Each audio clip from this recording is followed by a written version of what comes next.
I, 22 female, lost my mom 11 years ago. The anniversary of her death is tomorrow, and just like I do every year, I made a memorial post with a slideshow video and a paragraph about my mom. My stepdad's new wife of 6 years is friends with me on Facebook, and I was really surprised to see she angry reacted to my post. I figured she did it by accident, but later she sent me a message saying that it was very inappropriate for me to include pictures of my stepdad and mom in my post, because she's married to him now, and that I needed to take down the video because her kids were now old enough to see those pictures and be confused as to why their dad is kissing another woman in those pictures. I told her no, because I am memorializing that period of time, and that includes my mom and stepdad's marriage. She told me that I'm not even really his daughter and shouldn't be posting pictures of him without his permission.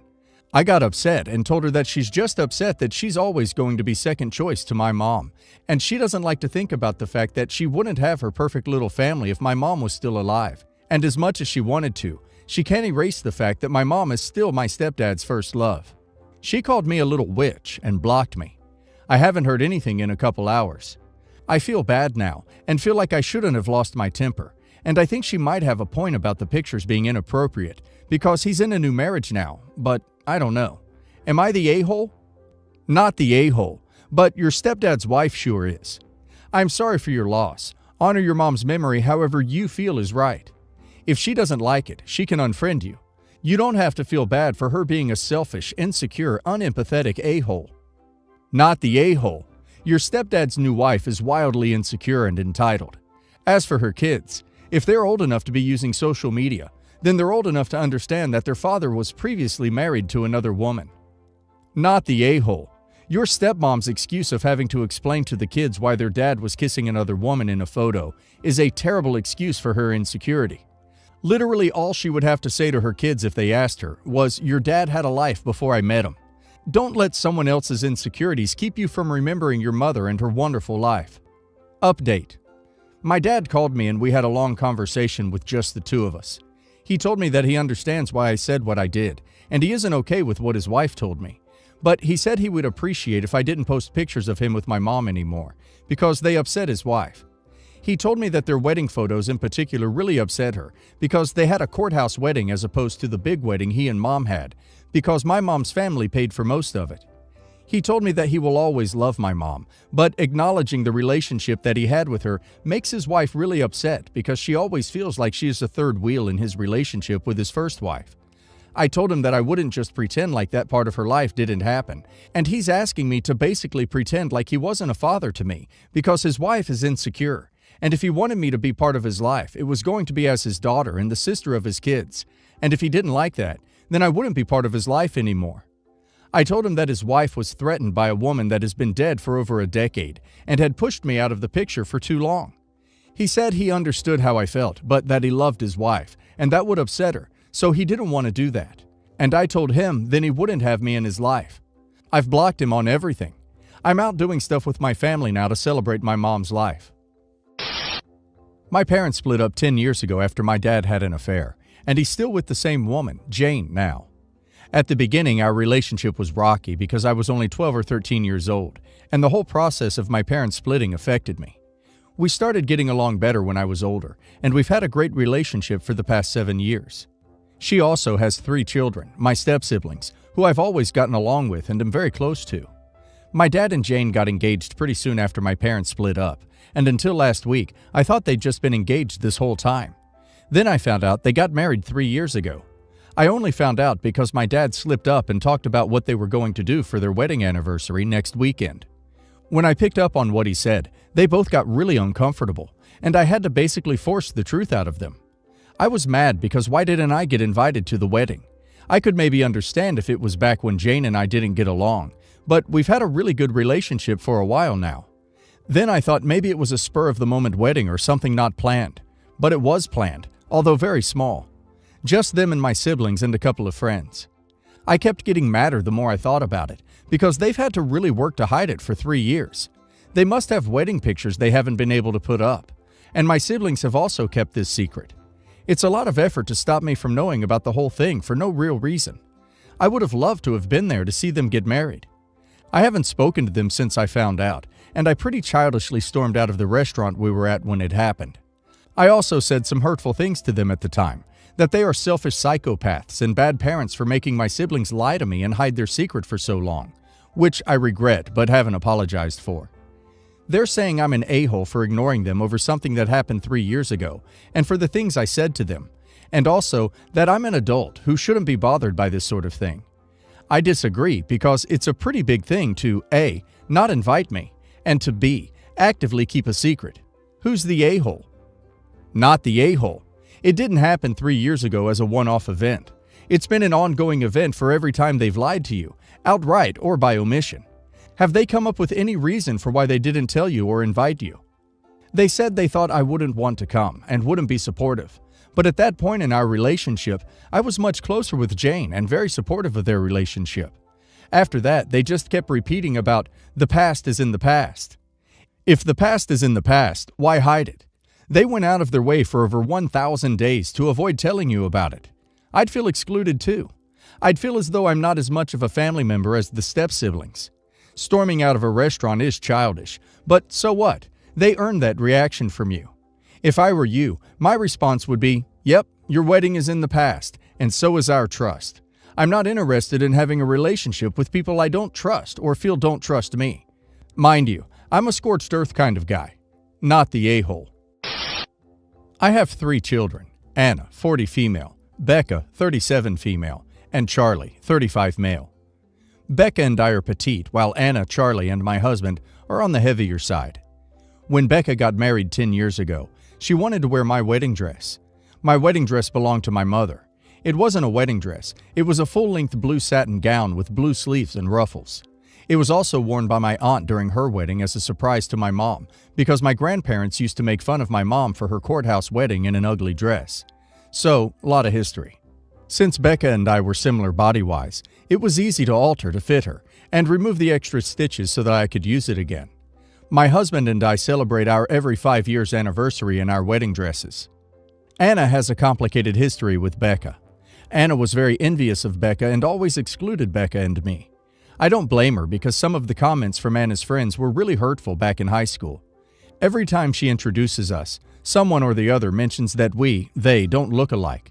One of her ex-boyfriends even said that Becca and I look like Anna's kids. Cringe, I know. Anna always wanted to have a family, but Becca got to have all these milestones before her. Anna tried her best to be happy for her sister, but she has cried to me multiple times about how unfair it is, and she can't help but resent Becca. Edit. Becca knows this and tries her best to be sensitive to Anna. While they didn't get along while they were younger, they have worked past their issues in adulthood and are now very involved in each other's lives. Anna got engaged recently, and we are happy for her. She has found someone who really loves her, and they are wonderful together. When she last came to visit, she brought up altering my wedding dress and wearing it. I spoke to my friend who worked on the dress during Becca's wedding. She told me that she can alter my dress to fit Anna, but there would be a lot of changes as Anna is much larger, 350 pounds versus my 150 pounds.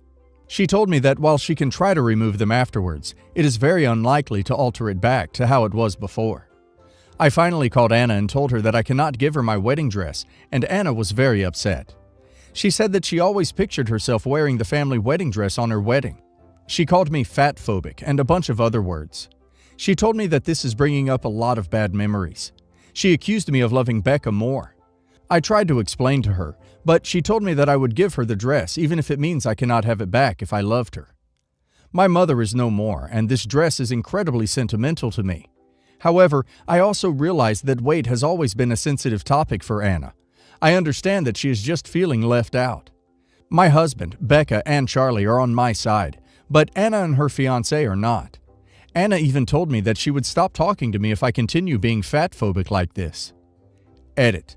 Becca and I have also offered to help her find or recreate something similar, but Anna has rejected those ideas. Edit 2. What my friend said was that new pieces of the same color, white, needs to be patched into the dress. Dress needs to be cut and new pieces put in, especially for the breasts and hips. It might be possible to alter the dress to fit Anna, but bringing the dress back to its original state would be impossible. Am I the a-hole or not? Not the a-hole. I am skeptical of any seamstress who believes they could alter a dress to fit someone from 150 pounds to 350 pounds. You would be better off commissioning a look-alike dress made to fit her. There is nothing fat-phobic about this. It is not fat-phobic, it's pragmatic. I'm sorry, but editing a dress up from 4 to a 3X is, look, it's a historical dress. At that point, it would be more new fabric than old. It would be a patchwork quilt of the dress, so I get it. To give Anna the dress would essentially be scrapping the dress. Now, look, how you go about this here is vital. You are walking a tightrope line of being a potential a-hole. You haven't fallen off yet, but this is tricky, not the a-hole. Anna has not grown up and sufficiently emotionally matured enough to be getting married.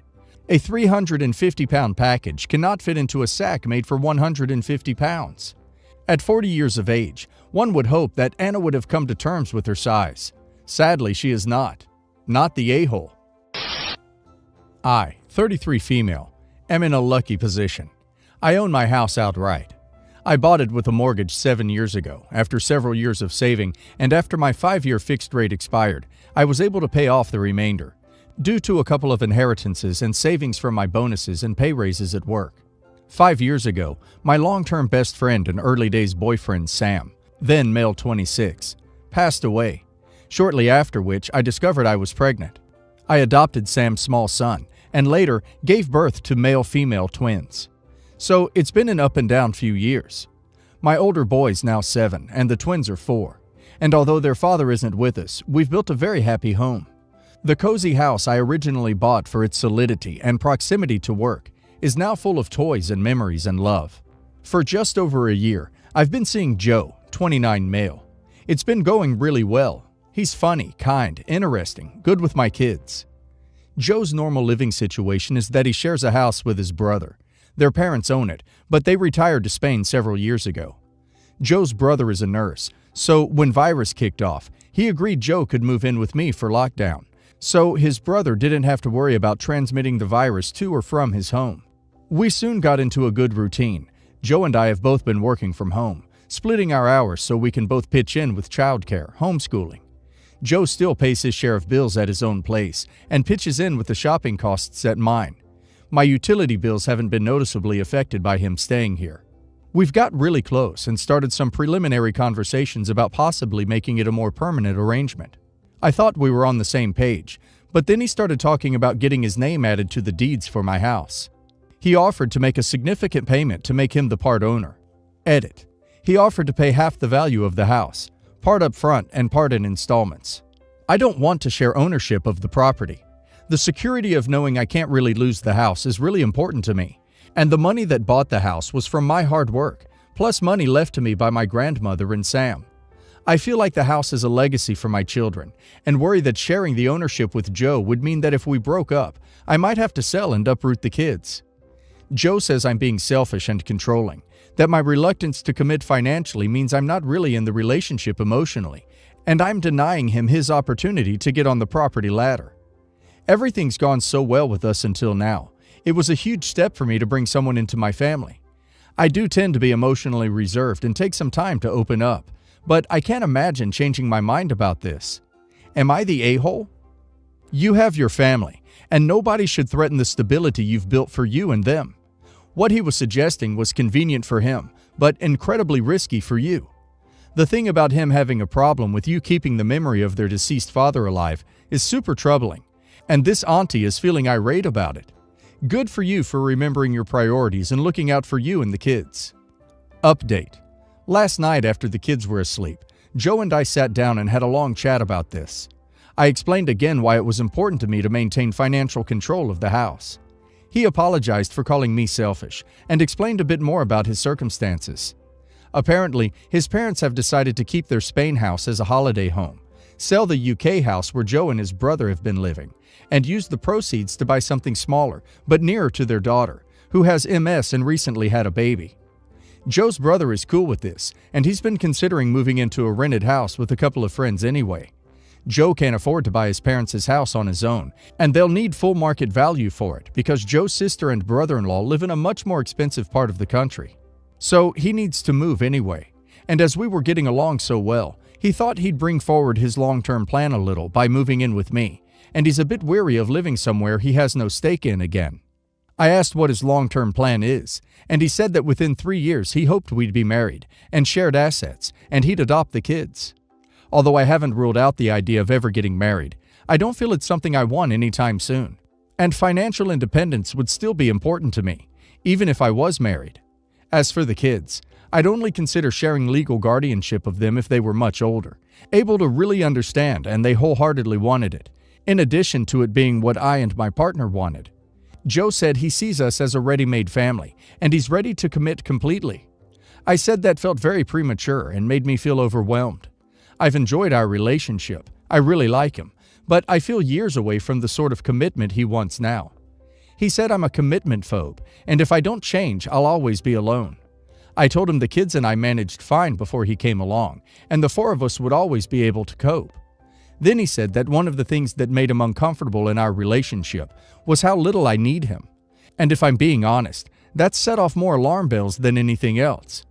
Then he said he thinks I'm still in love with Sam, and he resents that I talk to the children about Sam and show them pictures of him sometimes. It's true that anyone I'm in a relationship with needs to be able to cope with the background presence in my life of my best friend, the father of my children, and a relationship that never had a chance to go sour. But I'm not going to stop helping his children remember him, however I feel about anyone else. And I don't truly believe that this would be a problem if my current relationship was really love. So Joe and I agreed that he should move out, and that's the end of us.